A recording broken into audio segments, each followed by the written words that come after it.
You done there, Carson? We're good. All right, so welcome to the first episode and installment of this podcast. We have yet to come up with a name here. We'll figure that out as we go, probably in post. Yeah, we'll see it whenever it gets posted. Yeah, whenever this thing gets posted. We're gonna get there. So my name's Wyatt. To my right here, I have Buzz. it's Carson Bazanko. To the left of him, Singleton. Carson Singleton. Yeah. And then across from me, I got Rob Mendez, The one and only. the one and only Rob Mendez. Mendez. So Big today, boy Rob. we're going to be kind of setting the scene for the book Antigone, which is a Greek drama. And so for some context for us, this is kind of a school project. We are setting the scene for this book, and we're specifically talking about Greek mythology and how it influenced it. So we have a bunch of key points what we're going to go over of how Greek mythology was a big role into the different cultures, lives, and politics of the nation. So, I mean, might as well get to it. So our first kind of subject here is we're going to talk about how Greek mythology influenced the culture and life of Greece. So if someone like to go ahead and talk on that. Yeah, so the way that the Greeks worshiped their gods kind of influenced the way that they went about all their parts of culture. When talking about the way that they built their infrastructure and agriculture, it was designed in a way out of worship for the gods. A lot of their cities were built specifically to worship the gods. And when going about agriculture, they would obviously give worship to the gods because they believed the gods sent them rewards in this form. That everything that they got came from the gods. And then going into specifically the arts being such a prominent part of Greek culture, and like talking about Antigone is why it said a lot of the gods and their stories kind of influenced these like epic tragedies or comedies. And then going into visual art, a lot of the visual art we look at is designed based off upon gods, or the sculptures that were prominent in Greece. A lot of them were designed through the eyes of gods. And then going further into that, celebrations were very prominent in Greece, like the city of Dionysia to celebrate Dionysus. And then furthermore, even like one of the most notable celebrations we have to this day, with the Olympics, of course, starting in Greece, being done to worship gods, Mount Olympus, being where it originally took place. So Carson, so for some context, for the importance of, we're talking about a Greek drama, we have the city of Dionysia, which is based off of the Greek god of Dionysus. So, Rob, if you want to give us a little breakdown of who Dionysus was. So originally, Dionysus was a god for wine and fertility. But as eventually the government, they started promoting these celebrations to try to help the civilians of Greece feel like they're more involved because they really didn't have a bunch of rights. Yeah, so Greece threw around these massive, big, eloquent parties for the citizens, and they decided like, hey, let's put on this big show, and so Dionysus became the god of theater, and a lot of the big theaters of Greece, there are altars for him. So he was a big center and focus on just that culture, that party, and just theater, and just that's just big. That was a big culture in Greece at the time. Yeah. So as Carson was saying, we have a ton of different Greek parties, a ton of different Greek cultures, Greek literatures, Greek visual arts like sculptures, and a lot of them center around this mythology. Yeah, because like Carson was saying, they try to worship the gods, saying they were put here for like certain reasons. They had gods for like everything. They had like Zeus. He was this like head one, even though he was a god. He's like the top one. And you had some that were for like war. Some gods represented water. So that's why they had a bunch of celebrations, because they want to celebrate each part the gods had. So, Carson, you want to give us kind of a brief overview of, I mean, these gods influence their daily lives. So, kind of what was the Greek life like? Well, how would you put it into your own words? Honestly, in my opinion, the way Greek, like the daily life was, it was kind of repetitive. He didn't really do much. It was very warm, very dry climate. And only the major jobs that they had at the time, you either farmed, or you did fishing, or you were part of the trading. And I mean, and there were some people who stood out. There were scholars, artists, actors who were ones to stick out. But in like going along with like the theaters and all that, where they performed it was called open air theaters, and it was just open to the public. You could just go down and sit down and watch it. So there wasn't really much to it besides like being a god and all that. Normal civilian, they had kind of a hard life. You know, they were broke. Everybody was poor. It was just hot. So this is not fun. You're saying. Oh no, living in ancient Greece was not fun for the regular people So at these all. so these big parties I've talked about, the celebrations of Dionysus were a massive deal because it was a big change up and a big like- break from the It life. was like their time to express how they Yeah. felt. So to transition that, we're gonna kind of talk about some of the Greek politics and how the gods formed it. So yeah, I just want to go ahead and talk on that. Okay, politics. So Politics. So Greece, especially Athens, Athens was pretty revolutionary. They were like one of the first democracies. So, but to be fair, it really wasn't like a traditional. It was a democracy, but they really didn't have much say. But so like they'd be able to vote. It was very limited though. It was like women couldn't vote. If you're like a servant or poor, you couldn't vote. So it's really just the elite, wealthy, and still their opinions weren't very. Yeah. They weren't taken into consideration. And a lot of I think a lot of the Greek decision making and politics, like the legislation, like it's made off of a bunch of different mythological ideologies. Yeah, I think some ideas of democracy stemmed from some of those personal ideals that came from those Greek gods, and a lot of them reference that for actual laws. Yeah, like even the gods, I think they had their own hierarchy kind of thing. Yeah, like they you had do. the three up top. It was like Zeus, Poseidon, and Hades. Yeah. And then they're like the leaders. Even though they were all gods, they were the top ones. So they're very influential in the politics making, y'all would say, right? Yeah, I Mhm. could agree with that. Okay. Yeah. So far we see how the mythology of these gods that Greece believed in has influenced their culture, their life, their arts, their politics, their government. I mean, anything you can really break that down to. Yep. Another big thing I know Greece for is philosophy. And Plato, Socrates. yeah, big yeah, names. I'm a big Socrates guy, and a big deal about Greek philosophy is a lot of the ideas of soul and element of that it's formed from these ideals of these gods, and that's where we get a lot of certain thought processes and Yeah. stuff like that. Carson, do you know anything specifically about that?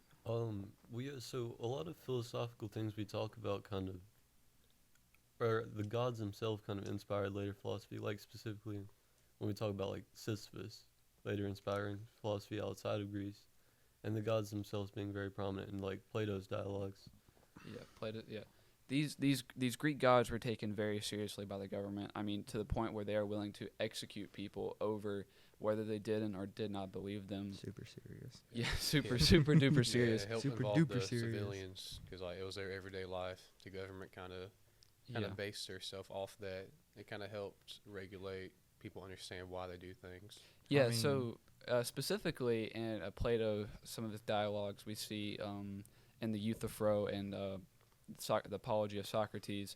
Socrates was accused of corrupting the youth because he didn't believe in the gods. He doesn't. That's a whole convoluted point whether he did or didn't defend himself, and if he actually did or not. Yeah. But they killed this man for not believing in these gods, pretty Kinda goes much. back, I can see, because they base their government off the gods. If he doesn't believe in the gods, then Yeah. he's Now not this is gonna follow this is the a broad government. oversweep and generalization, but at the end of the day, I mean, it really breaks down to is they killed a man over this. Yeah. So I mean, that's a big part of their culture right there. If you're willing to really take somebody's life. I mean, like, yeah, most of their statues were based around the gods too. Yeah. So Like just the gods. yeah. So speaking of the statues, I'd like to go into Greek kind of religion and ritual. It also brings in art a little bit too. Yeah. So And pretty statues too. yeah. There are The some statues were incredible, there are Statues some are gorgeous nice. statues. incredibly from- designed. So Greek rituals and different ceremonies were a pretty big deal, and we see this evolve into the modern day theater, which sets us up for Antigone because Antigone was a big revolutionary Greek Greek drama. So yeah, I feel like I read it. Huh? I read it. It's pretty good. you did. Mhm. You read it Nice. already. I've already read it. It's cool. From ahead- last year. I hope you did. He's ahead of the game. Yeah, from last year, Miss Ellis class. Ooh. Well, Rob, Ooh. would you like to kind of talk about that just a little bit? Yeah, so theater, the most, I guess, the simplest version of it was ritual performances. And that was like those little ceremonies we talked about earlier, celebrations. So they would just do little celebrations. They'd dance, they'd sing, they'd all get involved to worship a god for something that happened, like the agriculture. But as it became more organized and were bigger, then it turned into more so what we see as theater now. It was more their actors to play certain gods. But the final kind of evolution of it, where Antigone gets brought, is when it's like a theatrical performance. They have a whole chorus, so that's more the singing, but it's all organized now. Yeah. So the creation of actors as an individual does come from Greece theater. Originally, it was a big Thespis. yeah. So originally, it was a big chorus of people all singing the same thing, not really acting anything out. yeah. And then we have Thespis, who was the first actor, the first guy to step out and play a role by himself, act as Yeah. somebody else. He What would a do brave an entire soul. show by himself. Yeah, He had a bunch of masks, part of that art. yeah, yeah. So, and a lot of those tragedies and dramas and comedies are based off of different Greek mythologies. Mm-hmm. So we, if you want to talk about, to the crane. So on Yeah. a Greek theater, there's different parts of the theater. Mhm. So in the middle, you have the orchestra, which is Yeah. where the actors would be on this big round stage, and behind that is an altar to Dionysus, like we talked about Yeah. earlier. Dionysus was a Mhm. big deal. Yeah. But the Thamel, bi- right? Hmm? What's called a thamel? Thamel? I don't know how to pronounce it. That's It's that's some. Greek. Maybe we can add that in. We'll figure that out. I know how to spell it, but Yeah. I can't really pronounce that. And then it was kind of revolutionary. They had some more mechanization in it, what we call about the crane. Yeah, so a lot of the plays and dramas were about gods themselves. They're like stories, because heroes were a big thing in Greece. They would Yeah. like take an individual, more human-like. Yeah. You remember the crane, right? So they had they literally designed cranes specifically to lower people onto the stage as if they were gods flying above Yeah. them. So I mean that's a pretty Still, even though theater was for Dionysus, they still brought in all the other gods in their stories. yeah. Yeah. They a really lot of did. a lot of the stories we still tell, like today, are still inspired by the stories of these gods and Mhm. different tragedies.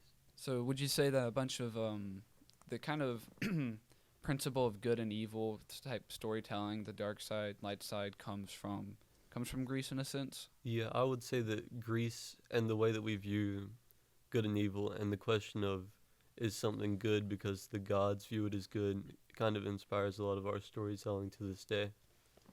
Mhm. Yeah. So part of what he's referencing there is from the Plato dialogue Euthyphro about Socrates and the divine command theory. So to kind of wrap this up here, we've been setting up the scene and just getting things ready for Antigone, which was a massive Greek drama at the time. So we see how Greek ritual has evolved into theater. Mhm. So we see a form of worship and religion of these people. And once it gets to theater, it's not really just worship anymore. Yeah, It's it a lot of showing. It the becomes Greek secular in life. a sense. Yeah, just like that's why tragedy was a big thing, because comedies are pretty popular. And you had the ritual stuff, but now you have tragedies, which is what Antigone is, and that kind of shows what the Greek people go through, because like they have a pretty boring Yeah, life, their not a lives lot were of pretty rights. boring. So that's kind of how they get their expression out. They didn't even have their own bathroom. They had to use public bathrooms. Were you there? Hey, I was there. Yeah, I was a I part of think that he was life. there. You were there. I had to Oh. wait in that long Oh, line. that's bad. Was it? It was bad. communal. It was worse than a porta potty. Is Ooh. it worse than like a college game day? Ooh, That's rough. I that's don't it know. was that's rough, but that tops That tops it. that tops it. That tops it. So as I said, do any of y'all kind of want to set up that scene for Antigone, like kind of like the background? Carson had a pretty good. Yeah, we act had to in do some class. presentations in class, and I think Carson Singleton's his Carson, if you'd like to give us the backstory to Antigone, Yeah, you would. so I was recently an actor depicting the intro to this story. So the intro that we were set up with, the background to this story was there were two brothers, Edicles and another brother, and they agreed to share the territory that the king owned. However, what then would came to happen is Edicles would basically push his brother out, like force him to leave. So the brother, he went and found like a new place, married a queen. Like he was successful, he did it. And then they came back. He brought his army. He brought 7 different people with him. Just like the heroes. Yeah. Yeah, we It's kind of like- we have like a hero's tale. You're kind of saying. Yeah, because like each city had their own heroes. That's Yeah. kind of what they built Yeah. the cities on. Yeah. So, and then what ends up happening is as he's bringing these heroes into battle against his brother and his brother's army, Edicles and the brother he banished kind of end up fighting, and they slay each other, both men dying in battle against each other. So that's very tragic in itself. But following that, we see a new king take over with basically out any trouble about it. Like it wasn't really You had this disputed. huge tragedy. They lost all their heroes. They lost the 2 next up in line to be king. So there was no like people going Yeah. against it. They just needed a leader at that point. So would you say that was inspired by the mythology in a sense of different stories that precede it? Yeah, I would say so. I'd say you could definitely find many different stories in the Greek mythos of kind of the story of 2 brothers or close allies That's kind of going like against each other. that's kind of like you got Zeus, Poseidon together, and then they kind of Hades. they kind of just kick Hades out. They don't want to do anything with him. And a big conflict and discussion from the book Antigone is about governmental power and what power should the government have. Am I correct on that? Yep. And the big cultural thing is like when that king takes over, he buries one brother, and then he just leaves the other one. Was it Polynices? He just Yeah, leaves out. Polynices, something like Yeah, that. I left forget. I him think it's. out. I can't really remember. It's They're all Poly fancy. something. They're all fancy names. Polynices, I think Yeah. is what his name But is. we Very but we see these government powers like I talked about earlier with Socrates being executed and Yeah. put on trial for corrupting the youth for not believing in a god or But not then- believing in the gods. But then they go against the culture, and that kind of creates that conflict before Antigone even starts. Right. So we had this tension here of different different gods and different deities throughout Greek culture, and that really influences it. So do we have any closing words? I think so. I will say I drank 2 coffees just setting this Yeah, up. Rob There's Rob has gone through 2 coffees in this sitting, one black. and He just drank so mine. you know, this is all recorded in one take. So this is not over the span of No, a couple. This has been over the past. I don't know how long. half an minute- hour. I had Half 2 an hour, like coffees. 30 Yeah, minutes I probably. have my Waffle House mug. Very proud of it. Got this from my dad for Father's Day. Now I'm taking it back for Repping C3 out here. yeah. We get Robbie repping C3. I left my Golden Girls mug in the truck, so Mm. just Well- completely forgot it. So that kind of wraps up what we're talking about today about kind of setting the scene for Antigone and just different how Greek mythology influenced the book and different cultures of Greece. So I want to talk about the fact that Robbie has gone through 2 cups of Coffees. coffee in the 20 minutes we've been recording Yeah. here. I'll probably get some more later at work. Good grief. Bro's a little thirsty. Yeah, so 600 milligrams caffeine a day minimum. That's Minimum? light. That's light. Yeah. Been there before. we're still working on a name. We think about a part 2, guys. Yeah. I think Well, we can do maybe a Maybe part when we 2. finish the book, we can come back. Maybe we can cover it for part 2 of this episode, or maybe another episode of whatever we want to talk about. So we have Jamari on here. This is our Executive producer. executive producer Jamarion Yep. and his pet duck. I hear it talking. So thank you for watching. I hope you've enjoyed as much as we have, and yeah. Shout out Coach Woodle, Ainter Basketball. Oh. All right. Shout out KJ Scott.